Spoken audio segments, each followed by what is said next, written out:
Okay, I'm going to go ahead and do the intro. We've got most everyone on here. So, hello, everyone. My name is Elena. I work for BooksInc. I got Rory in the background, which Jenny signed when we hosted her in 2015 at Opera Plaza. He wanted to say hello as well. So, hello, everybody, and thank you again for coming. So excited to welcome both of these authors. Before we head to the reason you are here, just a few reminders about this event format. As you've noticed, all audience audio and video has been turned off so that we can focus on the amazing Jenny Lawson and amazing Christopher Moore. If you have any questions, please enter them into the Q&A box and we'll do our best to get through as many of them as we can, time permitting. There's going to be a lot of them, so sorry in advance that we can't get to all of you, but we will get as many in as we possibly can. The comment box is also live, so feel free to share your love to Jenny and Chris throughout the event. We will be monitoring the Q&A box for questions, so please keep that in mind. Questions in the Q&A box, anything else in the chat box. This event will be recorded and uploaded onto our YouTube channel by the end of this week, so if you miss out on anything, it'll be there later. And on to the reason we're all here, Jenny Lawson, Jenny freaking Lawson, one of the only authors I've cried and jumped up and down for when I hosted her in person. And now she's on my computer in my house. So I'm very excited. Her latest work, Broken in the Best Possible Way, which by the way, is officially a New York Times bestseller. As of today, it's number 8. So you are part of that. And I'm so excited that she's on that list, as she should be. Jenny's writing means so much to all of us, and I can think of countless times where seeing the blogess post something at just the right time has helped me through some tough and sad moments, and welcoming her back to BooksInc for this new book is such an honor. So I just want to thank Jenny for taking the time to do this and hosting this event with us. Joining Jenny is Christopher Moore, a great friend of BooksInc, and also a fellow New York Times bestselling author of Shakespeare for Squirrels, Lamb, Fool, and so many other titles. I can't list them all right here. Jenny and Christopher will be in conversation, followed by a short reading by Jenny. Then we're going to move on to Q&A, where again, we will do our best to get as many questions in as we can in our time that we have. With that, I'll be muting my audio and hiding my video, and I will be back for the Q&A portion. I hope you all enjoy the show, and thank you again for joining us. Thanks, Elena. Yay! Hi, Jenny. Christopher, what are you doing? I'm sitting on this deck at the Squirrel Ranch. I'm hoping a squirrel will come down over here and say, hey. Where are you in the book tour? How many events so far? 6, and this is the last one. We are going out bang. Except I probably will have like just like a small one that's just for free for people who couldn't make it to the other ones. But this is my last like official stop. Oh no. Okay. Well, high bar. And I had another time question. So let's forget this ever happened. How many years since that came out? Like 10. That's what I was thinking. I was thinking this was your and 10 is the that's the Lent anniversary, I think, isn't it? Is it Giant Metal Chickens, or is that 15? I don't know. I think it's different for everybody. Oh, so really funny book. You know, just want to get. I mean, I don't have much cred, but on that I can give you that. It's a really funny book. You have a lot of cred, because I have always said that I think the funniest book ever is Lamb. Like, that's just, whenever I find people who are like, what is that? And I'm like, oh, you have not read Lamb? Go. It's so, I mean, I love all of your books, but that one was, I mean, people who are religious, people who aren't religious, I gave it to everyone. I gave it to my grandfather. I gave it to my mom, who is watching this right now. She loves it. And actually, it's funny because I know my mom is watching this because she bought a ticket, even though I told her, don't buy a ticket, I'll get you in free. And she was like, no, I want to buy a ticket. And then my dad is sending me pictures of his dinner. And I'm just like, well, I guess he's not watching it. So he's doing something else. Pictures of his dinner and pictures of the taxidermy that he's doing. So nice. Hi, Mom. Just wanted to get that out of the way. Nice to see your daughter. Well, very cool. Thank you for saying that about Lamb. My publisher feels the same way. They're like, why don't you write that one again? You did so good with that one. Like, I don't know.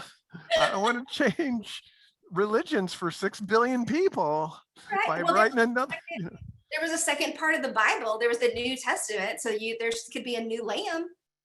I mean, it follows. Yeah, that's everybody.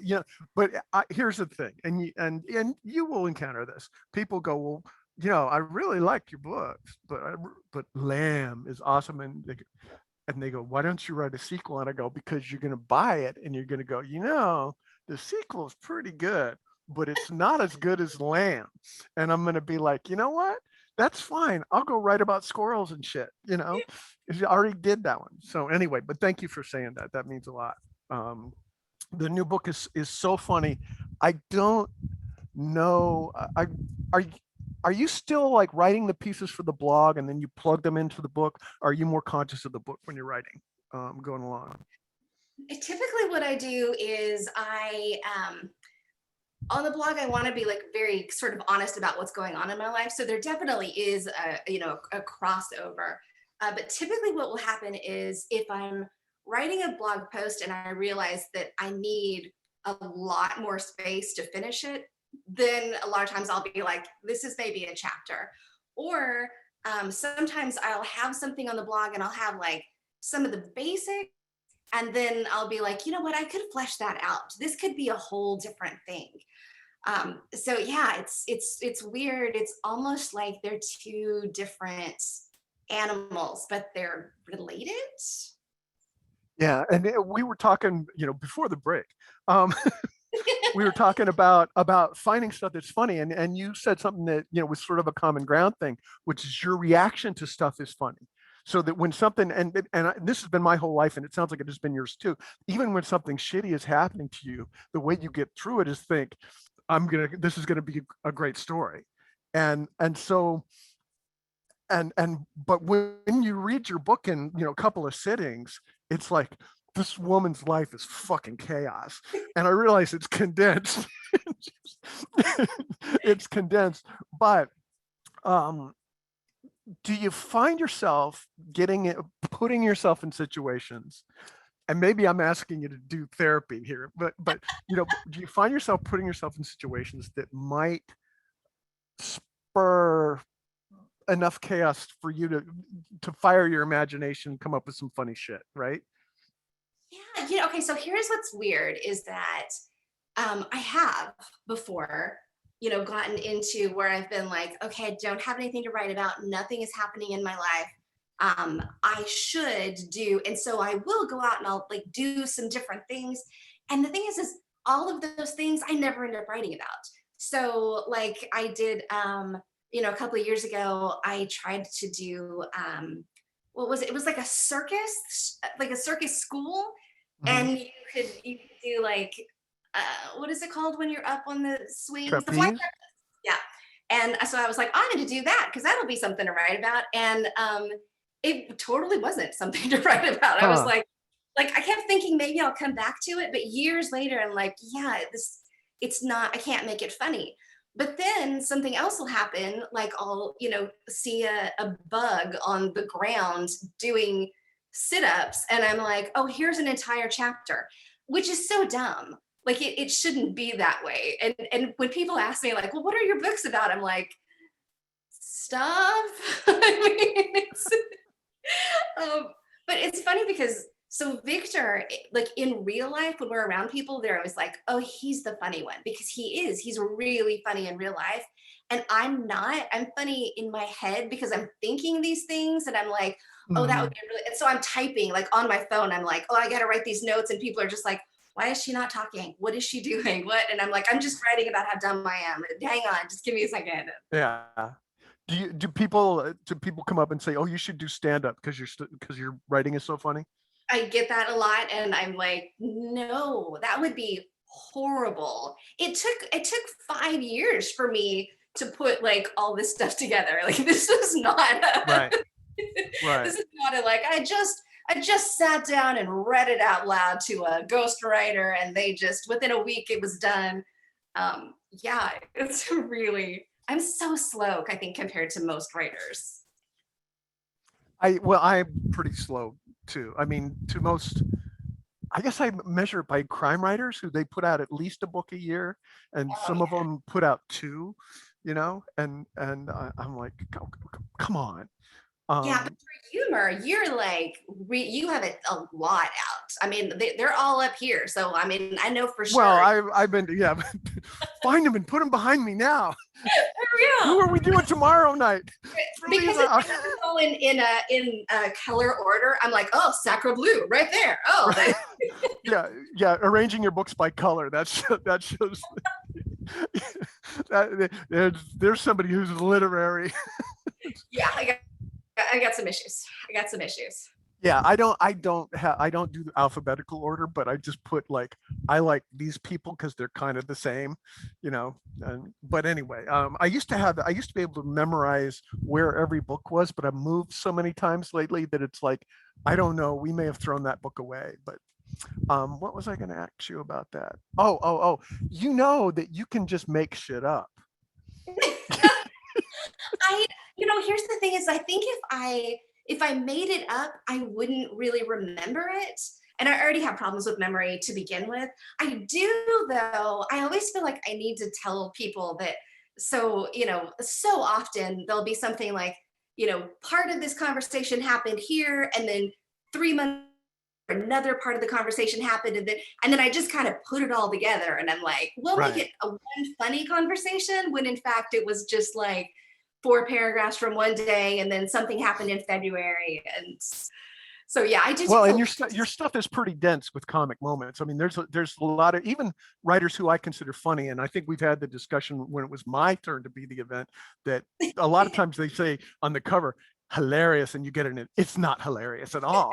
And your stuff is hilarious, but your comic moments are really dense. Even writers who are pretty funny will have maybe one funny thing in an per essay, and you'll have like one per paragraph, which is pretty that's pretty so obviously being a professional realize you're condensing life in that respect and then making up some shit so that it was like because one of the things I love about being an author is you have months to figure out the perfect spontaneous retort, and it's like, and then I said, it's like, no, I didn't really say that, but after having thought about not having said that for 3 months, that would have been the perfect fucking thing to say, and then I said it. But anyway, but I'm just saying that you could just make up a scenario, throw yourself into that, and then react to it comically and then not have to burn your house down and shit. I'm just yeah. suggesting, as a colleague, I have on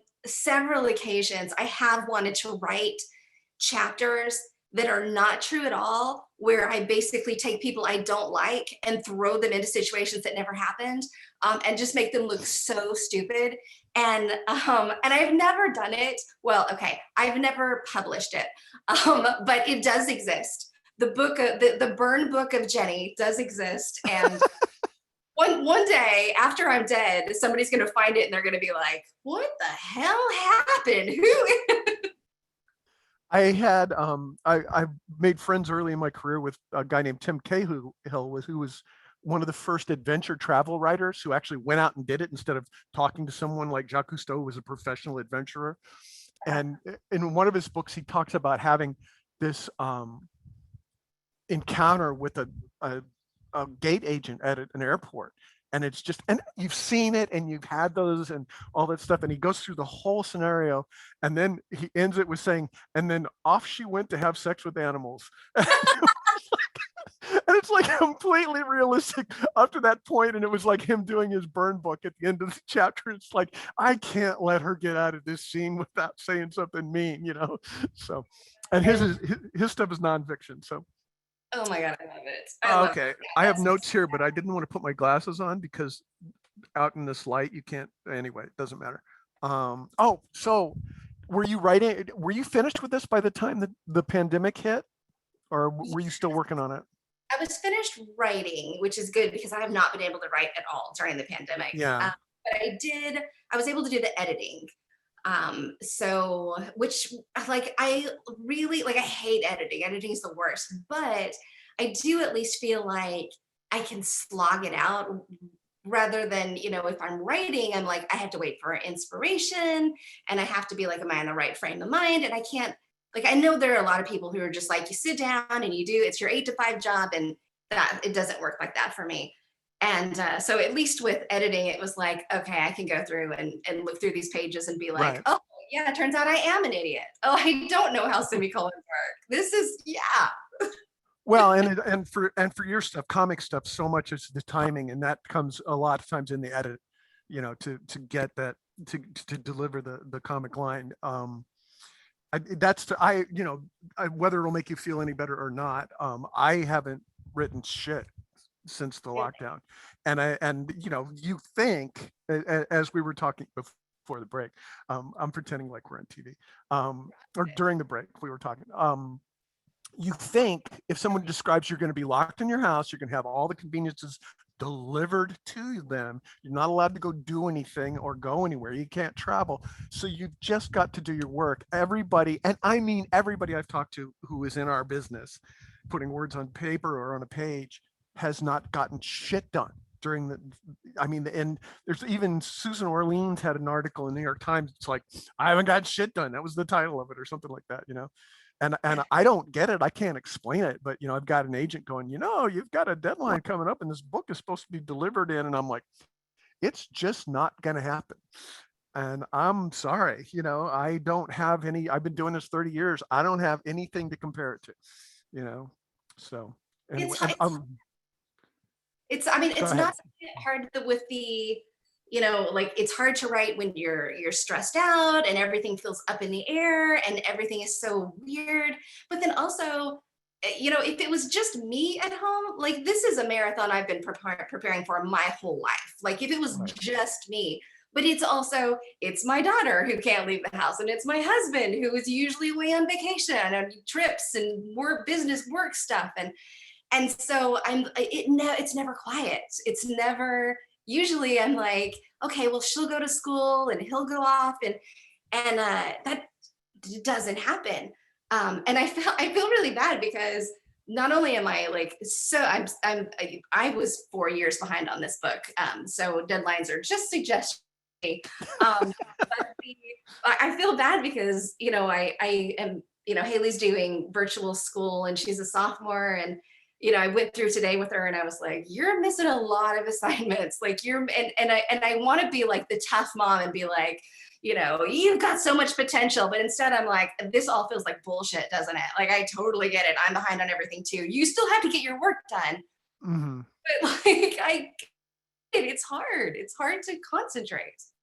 Yeah, and there's no explanation for it. But again, because you don't have anything to compare it to, you can't go, well, the last plague, I just did this, and I know what's going to happen. I know we're going to come out of this, and there's going to be everybody I know who's going to go, I didn't get shit done. I gained 15 pounds and ate 7,000 Triscuits. But they'll be like, yeah, Stephen King wrote 5 miniseries and 4 novels during the pandemic, which, so his production was cut down by half, and I'm just gonna be like, oh, come on, just blow me. Speaking of Stephen King, I was not going to say anything about this, but I totally have to now because you just brought this up. So I just got this in the mail. I just got this postcard. Everything's backward for you, isn't it? So I'll No, just read. no, that's right. Okay. I can read it, I think. So it's you can, you should, and if you're brave enough to start, you will. And it's all about, if you want to work with this #1 New York Times bestseller, they can help carry you to being your own New York Times bestseller. And they heavily imply that it is Stephen King who is going to ghostwrite your book for you. And it is this long, with all of these testimonials of, like, Joshua D says, it's pretty incredible. Be a best-selling author. Like, it is the funniest thing ever. And I'm like, Stephen King has fallen on hard times. He's got so much to do. He's like, I'll write everyone's book. I'm pretty sure that's not really Stephen King. I'm probably not Big Steve writing, lifting everyone up from the chains of their oppression in order to be on the New York Times bestselling list. I read his book. I probably have said this in every event that I've ever done. I read his book on writing years ago, and I liked Stephen King's books a lot. I learned a lot from that dude's words, a lot. So but in his book on writing, he says at some point there's no novel that can't be written in 2 months. And I'm like, dude, that's like Usain Bolt going, there's no 100 meters that can't be run in 10 seconds. Go.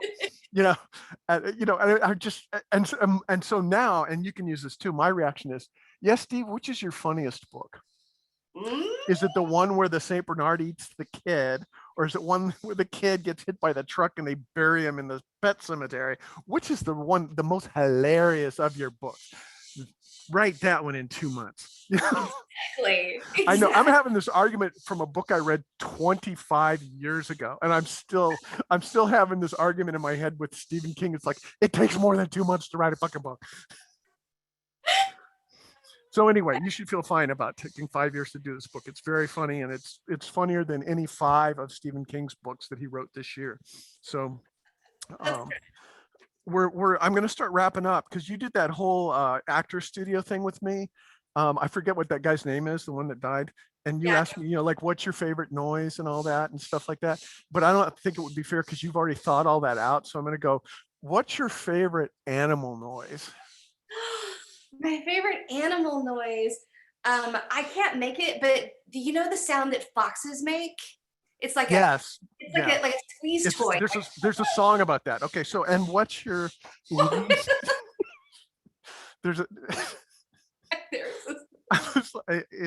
Anyway. I was watching Zoe's incredible playlist last week, and they did that song, and I was like, turn that shit off. I like this show, but it's dead to me now. Anyway, what's your least favorite animal noise? And it can't be the cat box being turned over or something like that, because that we all know. It actually, well, it's 2. One is also a fox, because vixens, when they make that call, it sounds like a woman that's being murdered. And so I've heard that outside, and I'm like, oh, literally someone is dying and there's a serial killer. And so that wasn't fun. And the other one, which I hear quite often, is the noise of my cat horking behind me, usually while I'm in a Zoom, and he's just right over the corner, just bleh, bleh, and I'm just like, oh, this is fun. The hairball noise. I love describing the hairball noise, although I haven't heard it in many years. I've got a blue jay completely going off on me right now. Like, can you hear him? That's my least favorite animal noise right now.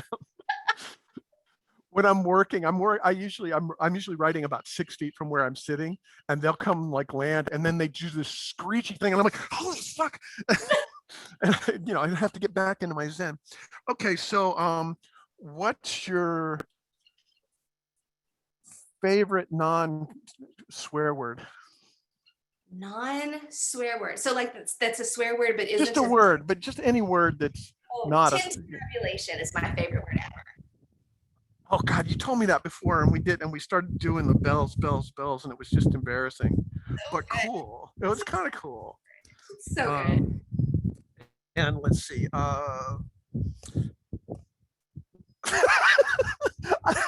If you were gonna shag the Mandalorian, would you make him take his mask off? No. Okay. So much hotter with the mask on. I think that's. Would you? Okay, so the follow-up to that is, would you make him take the jetpack off? No, I would be on the jet. We would be up there. Like it would, yeah. Okay. And I would make Baby Yoda watch, which sounds like it would be gross, but so, and he's seen a lot. So I think it's fine. And the thing that's good about that is we know from The Mandalorian that there are Star Wars universe prisons that you can go to for making Baby Yoda watch. So exactly. Thank you for coming through for me on that. There's a lot of people couldn't just like jump right in and go, oh yeah, with the jetpack on. I've been drinking. Yes. My husband is That's not an excuse. My husband is watching this in the other room, and there's probably a part of him who is like, what the hell? But then there's another part of him who is like, yeah, me too. Because he's too. Who does it? He's drinking, or he would do the Mandalorian with the jetpack on. Oh, okay. Cool. You know, you got to keep things fresh. That's all I'm saying.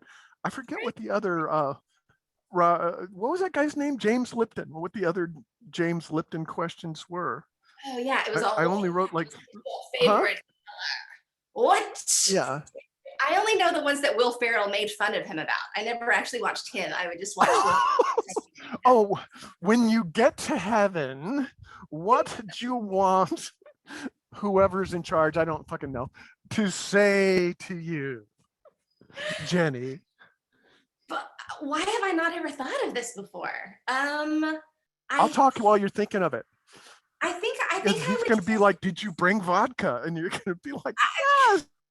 No, I brought cheap rum by the fucking gallon. I think my question, I would like him to say, what's your poison? You know, because then I'd be like, oh, okay, this is gonna be a cool place. This is gonna be like,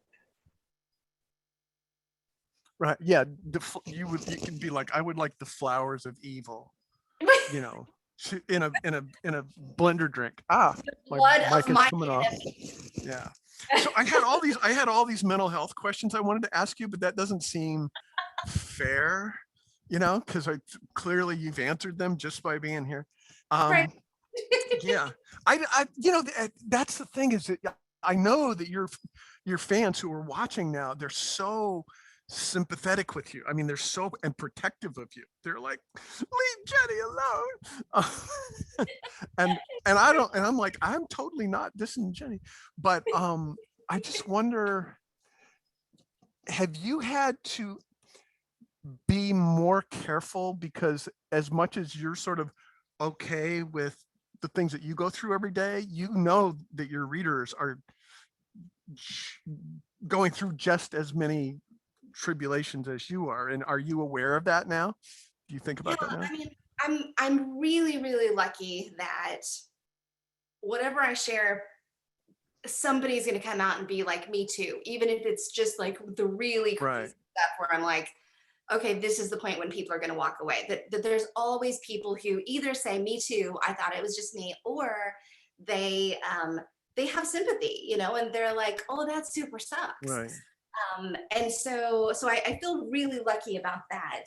There are some times though when I have had to pull back a little. I get, because I have suicidal ideation, if people like send me suicide notes, and I do get like a fair amount of them, that can kind of put me in like a spiral. And so my actually Victor and my sister, and I have like some friends who go through my mail first, just to be like, okay, let's just make sure, okay, this person needs some help, and we're not going to tell you about this person until we've sent the police there and made sure they're okay. And so I definitely do have to have some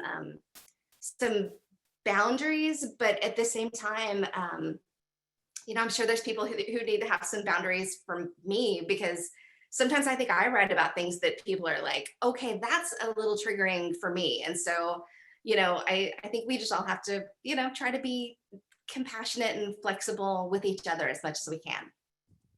Oh, that's yeah. For me, I was triggered by dog fisting. It's like in the second chapter, but I was triggered in that, like, I shot a beverage out of my nose when I got. Well, as long as you were triggered into being like, that sounds great. I was like reading along, and all of a sudden it was like dog fisting in the drugstore, and it was like, okay, there's Jenny. I wondered where she was. I'm working into you doing your reading. It's been delightful talking to you. There's people who have, you know, paid good money, and they want to know what's behind this book, and they want to hear you read. So if I don't see you before the end of this, thank you for having me and letting me share this wonderful event with you. You are the best, and I adore you, and thank you so much. And you have to come back, because I'm sure people will have questions. But yes, if I don't see you again and you get cut off and carried away by squirrels, then okay. I'm gonna find a good chapter to read. Okay, y'all, I'm gonna read a chapter that I probably should not read, because I've been drinking, and when I am drinking, I'm gonna do it anyway. I'm probably going to end up laughing, and it's gonna be ridiculous, but whatever, it's the last one. Awkwarding. Oh, by the way, so this chapter it's interspersed with me talking and with a whole bunch of tweets. So the tweets, they're all credited, right? So they all have, when you get your book, you're going to be able to see, like, I gave that credit to the person who said it, but it kind of messes up the flow if I'm like Laura Aikens 876. So I'm just going to read the tweets. And this is also like slightly abridged so that it's not too long. Okay. Awkwarding brings us together. Not long ago, I sent a small tweet out into the universe. Airport cashier, have a safe flight. Me, you too. I can never come here again.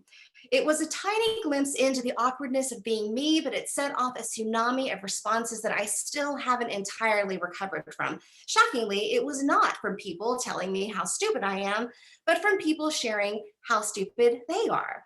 Once high-fived a retail staffer who was helping me. Turns out she was waving to a friend outside the store, still not over it. I texted my boss at the end of my first day of a new job with "headed out, love you," intended for my boyfriend. An elderly man presented his discount card to me and I said, "You're getting ready to expire." I could not recover. I talked fast and once told a customer at our bookstore that a new novel had made the man liquor bong list instead of the man booker long list. I had a cashier extend his hand slightly sideways and I shook it. He was asking for my coupons. A friend's grandmother avoids funerals because instead of regrets, she gets too nervous and congratulates the family. I once loudly proclaimed at work, "That's how the dildos went extinct." Dodos. It was the dodos. A friend thanks me for coming to her husband's funeral. My reply, anytime. Thousands of people sent me these confessions of mortifying encounters that they'd had with family or friends or total strangers. And then thousands of people read those stories and shared the horrifying, embarrassing thing that they had been carrying around for all of their lives. And it was glorious. I recently answered a coworker's "How are you?" with a weird Chewbacca-like groan and was too embarrassed to fix it. The cashier said hi to me and I said artichokes because that's what she was holding. My coworker asked what I was eating for lunch. I told her placenta. I meant polenta. Sent a female coworker an email attachment with "here you ho" instead of "here you go." I did it twice. I once accidentally texted my boss a sound clip of me flushing a toilet. At a funeral, I say, "Sorry to hear your father was sick." My friend says, "Thanks." I say, "Was it serious?"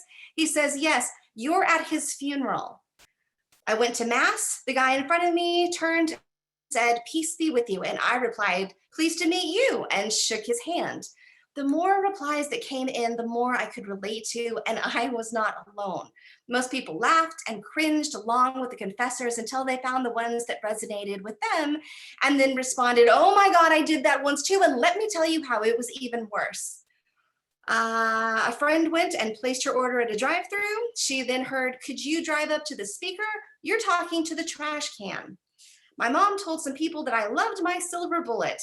Silver bullet is a vibrator. She got the name wrong. It's a magic bullet blender. I pulled out a panty liner instead of a $5 bill to pay for my lunch. In a public bathroom with my sister, while on the toilet, I reached under the stall divider, grabbed her ankle to scare her, not her. And as these strangers shared the mortifying stories that had haunted them during sleepless nights at 3 a.m., they suddenly felt celebrated rather than ashamed, as their unique, ridiculous tales brought people around the world laughter. The terrible details only made the stories more human and more perfect. My grandma sees my big-barreled curling iron and asks why I leave my lady agitator lying around for everyone to see. I went to the movie theater and asked for popcorn and Reese's penises. I pulled into a gas station and was on the wrong side of the pump for the gas cap. I drove around on the other side and did it again. Drove away. Working in a hardware store, I pick up the intercom phone, forgot what I was doing, loudly say hello to the entire store.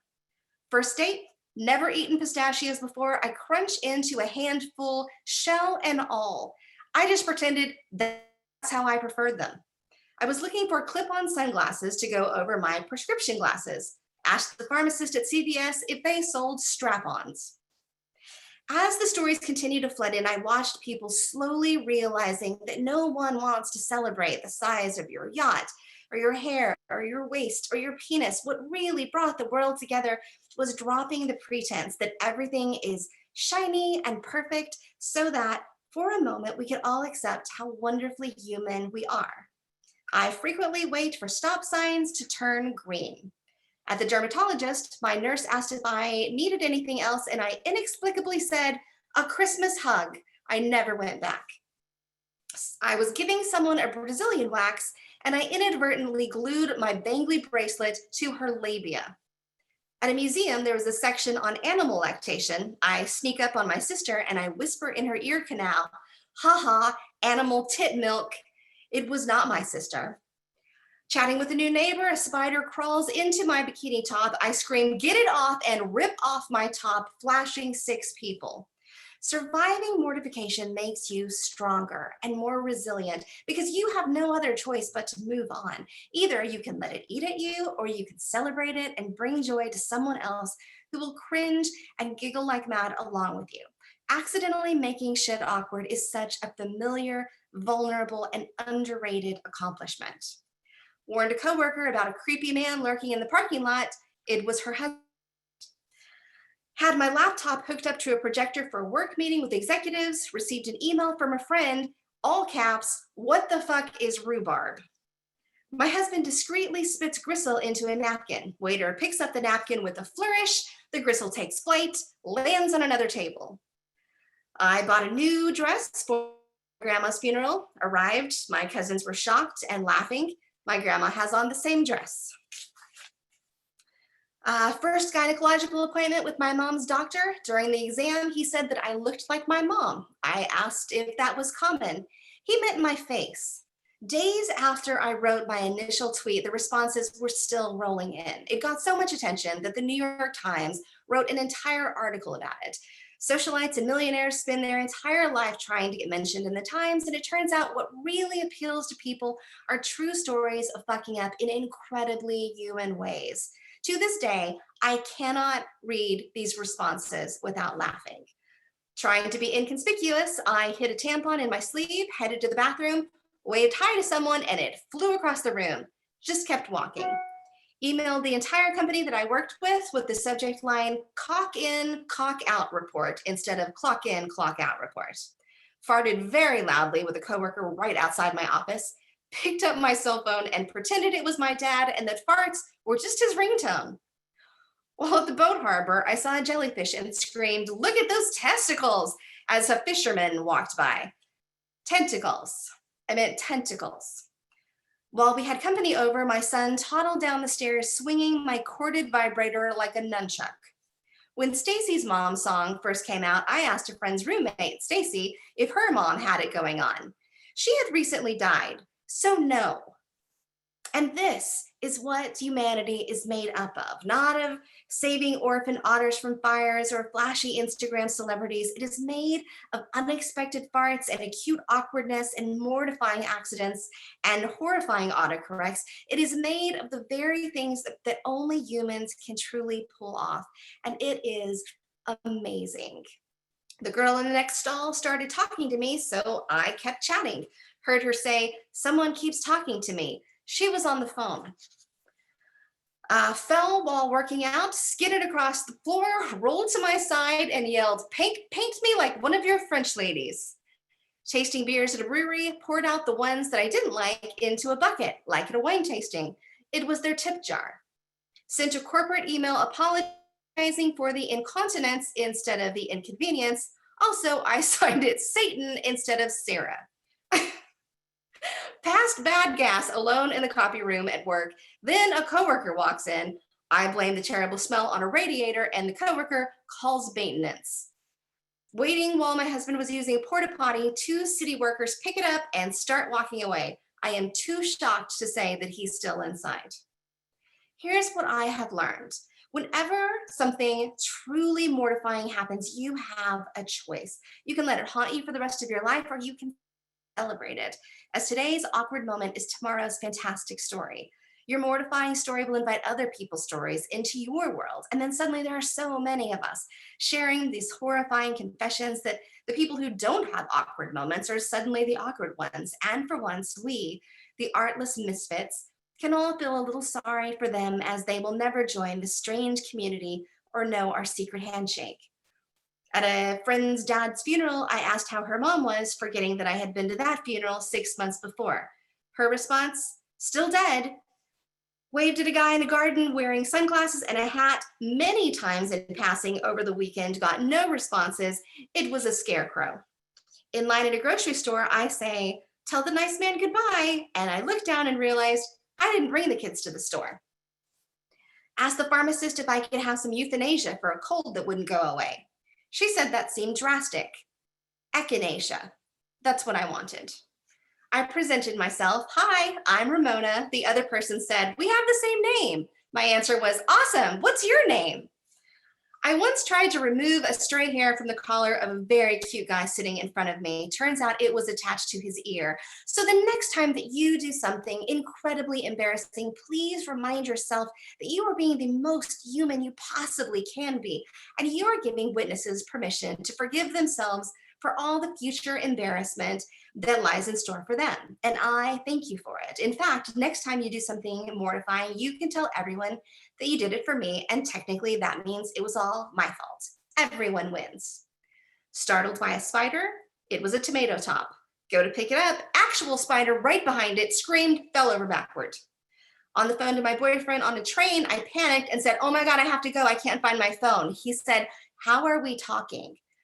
Gave the waiter what I thought was a Groupon, and he wouldn't take it. I got huffy when he said, we don't accept these. It was a recipe for a turkey casserole. I called my husband in a van like ours in an accident. He said, you're driving the van. Responding to a text message from my boss, I tried to write thanks so much, but after not typing perfectly, it auto-corrected to thanks, douche.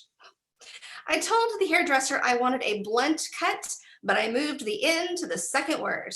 I said it 3 times. Thought I was applying chapstick from my pocket. I just put a tampon to my mouth in front of a car sales showroom of people. If you have managed to listen to these wonderful confessions without doing that thing where you're giggling so much that people are staring, so you try to explain to them what's so funny, but then you're kind of cry laughing so hard that you can't get it out, and then they just stare at you like you're insane, and then somehow that makes it worse, and so you laugh harder, and then you get mad that they're not appreciating how fantastically wonderful it all is, then we can't be friends. And honestly, I'm a little bit embarrassed for you. I finished it. And I'm only slightly drunk.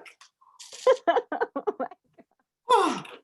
That was amazing. Amazing conversation, amazing reading. I don't know what is more embarrassing out of all those stories, but wow, the fact that people admitted to that is awesome. You know what's really great is that so I was like, I want to make sure that these people are okay with, this being in there. And so I was like, I am going to send an email to, the 100 that I thought were the funniest.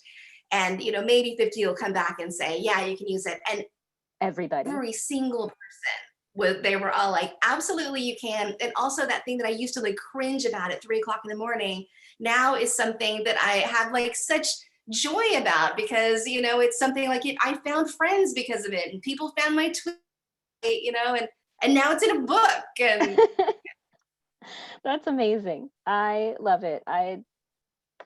That was just the reading part of it was like so much to absorb at once. I don't want to encourage you to do stand up because I know you already said you won't, but you could just read that for like an hour and I think everybody would feel better. Stand up, you just like read stuff. Yeah, stand up reading. That could be a thing. You break boundaries. You could do that. Okay, so on to questions. First one is from Jennifer. Jenny, how did you navigate your anxiety/depression working in HR? I work at the same hospital you used to work at. Crazy town. Shout out. It was hard. I did a lot of different things. One, I had a very kind boss whose daughter struggled with mental illness, and so um, she was very, very understanding, and that was really helpful. The other thing was just being honest about it when I wasn't able to do things. What I have found is that not always, because some people are assholes, but generally people want to help as much as possible, and in the same way that you probably would go out and help somebody if they were struggling with something. So just being honest about it, I think can be really helpful as much as you possibly can. I know not everybody has the ability to, but I found that was really helpful. And then one of the most important things is just kind of you know, forgiving yourself for something that you don't need to forgive yourself for, which is, you have this disorder that you're fighting against, and it looks invisible to so many people, but it is not. It's hard as hell. And I super salute you because it's difficult and it's a challenge. And every time that you come out and survive, that's something that you should celebrate. That's great. Next question about your bookstore. If everyone doesn't know, Jenny has a bookstore called Nowhere Bookshop in Texas, not yet open to the public. Question is, when it does open to the public, this is from Ashley, will it be dog friendly? I generally travel with at least one of my dogs and would love to visit. Oh my God, I wish it could be dog friendly. If Texas would change its rules, then yes. But here's the problem is they were like, either you can serve booze in your store or you can have dogs. And I was like, okay, well, you could just drink and then go outside and hang out with your dog. So it's dog friendly outside. Like if you want to get your drink and buy your book and then go outside and hang out, I will come sit outside with you and we'll just hang out. Well, when the bookstore actually opens, that is. That's a good compromise. I think that makes sense.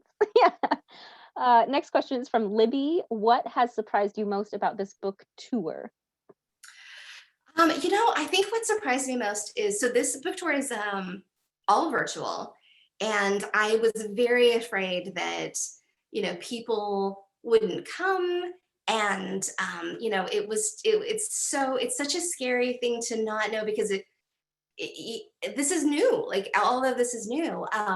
But what is so fantastic is that, first of all, so many people, I mean, there's like almost 500 people here tonight. That's amazing. Thank you. And not just thank you for me, but thank you from all of the bookstores, because every single one of these benefits a different bookstore. And so super helpful. I think the thing that was most surprising for me is that this is so much better for me. It is such a healthier thing, not traveling. I don't typically, because I have so many autoimmune problems, I'm really sick by this point in the tour, and I'm usually mentally not in a good spot. And not having to travel has made such a difference. And I'm sad that I don't get to see people in person, but I love that there are so many people who are like, I've never been able to go to one of these before because my anxiety is so bad, and now I'm able to go on these book tours. So I told my editor and my agent, I was like, we have to keep this. I might eventually do some actual physical tours, but we need to keep the virtual, because this makes a difference. It makes a difference to me. It makes a difference to other people. The only thing I will say that I do miss is that we don't get to take pictures. But so turn your laptop around, and we will take a selfie together, and then it'll be like, and see, like Christopher's here, sort of in spirit. He's been spirited away by squirrels, but he's kind of here. So, and Elena's here, and then we're all here. Okay, so let's look adorable together. Okay, I love it. Tag me if I look good. I need to But have not it. otherwise. You always look good. She said she's wearing pajamas, everybody. She's not. I am. Look, These are I'm not wearing pajamas. No. I've had to pull him out of the dirty clothes. This is the fanciest pajamas I've ever seen. It's just, Very it's good. not- You always have good material, like wrinkle free. it is, and it's velveteen, but it's like velveteen and chiffon. I got it online for like $10. Casper doesn't stick to it, so I'm like, this is fantastic. Okay. Next question. Let's see. You got me distracted with Sorry. everything that you were saying. Jenny, can you share about your TMS? I had a successful first round, but did it again during the pandemic and do not feel I've gotten the same result. I wonder if everything is just too overwhelming right now or if you've had a similar experience. That is a really good question. So I've had transcranial magnetic stimulation. I've had it twice. The first time it helped with my depression. I didn't go into remission, but it helped a lot. It very much helped my anxiety. And it lasted about 9 months. And then I started getting into the, sort of the deep well of depression. And then I tried it again, and it was pretty much about the same thing, where it helped with my depression, not enough where I was like, oh, I don't need medication anymore, but enough that I was like, oh, okay, well, I don't feel horrible. I just feel like not great. Um, since the pandemic, I actually have considered going back, but I am so afraid of. I've had my second shot now, so technically I could go back, but I do think that I probably will have the treatment again, and it's kind of hit or miss. It's like a third of the people, they have some success, and a third have no success, and a third have a lot of success, and you don't really know, like, is it going to work this time? Is it not? Um, so I think one of the most important things is just continuing to try, not only because you deserve that, but also because the more that we try these different treatments, the more information that doctors have so that they can go through and be like, okay, well, this didn't help as much this time. So what's the difference here? And so that's helping. That's the way I look at it, is even if I didn't have a perfect experience, at least I'm providing good feedback that may help people in the future. I will say, so I actually talked to my doctor today because I had the last 2 weeks have been really good, but before that, I was in a really, really, really dark place. And I reached out to her, and she got back to me today, and I was like, what do you think about ketamine? Because I've heard that, ketamine infusions can be helpful for, treatment resistant depression. And she was like, yeah, there's a clinic, and yes, I can give you, a referral. And I was like, is it weird that I just feel like I'm just constantly going, and I'm not constantly, I mean, I tried TMS, that was years ago. So but it still feels like it sort of sucks to always be looking for an answer. But, that's not my fault, and that's not your fault. Just because, something doesn't work for us forever doesn't mean that we're not worthy of continuing to work and continuing to try. Because I have rheumatoid arthritis, and I don't know, probably 8 years ago, 10 years ago, when I first had it, I was in so much pain, and I would sometimes be in a wheelchair, and I had such a hard time walking, and it was awful. And I switched to another doctor, and she was like, you don't actually have to be in this incredible amount of pain. We could try, there's other medications. And she got me on these shots that I take, a couple of times a month. And I feel better, like so much better. I mean, I still hurt every day, but the difference between the previous treatment of what I was doing, which was basically just like pot, and what I'm doing now is so different. And so whenever I get depressed about the fact that my depression won't go away, I remember that when I was able to finally find something that worked for my rheumatoid arthritis, that maybe that's going to happen one day for my depression and my anxiety and all of that. So yeah, gotta have hope. Yeah, I think that just keep it positive and keep looking, right? Exactly. Okay. Totally different question. This is from Sherry. What was the favorite word you shared? The sound cut out and she couldn't hear it. Oh, tintinnabulation. Ray Bradbury talked about the tintinnabulation of bells, and I love that word. I don't even think that's really the way you're supposed to pronounce it. But to me, it's one of those that I read and I just read it, but I don't say it out loud. But tintinnabulation, the ringing of bells. I love it. That's a great word. We've had multiple people wondering, what is in your red cup? What are you drinking?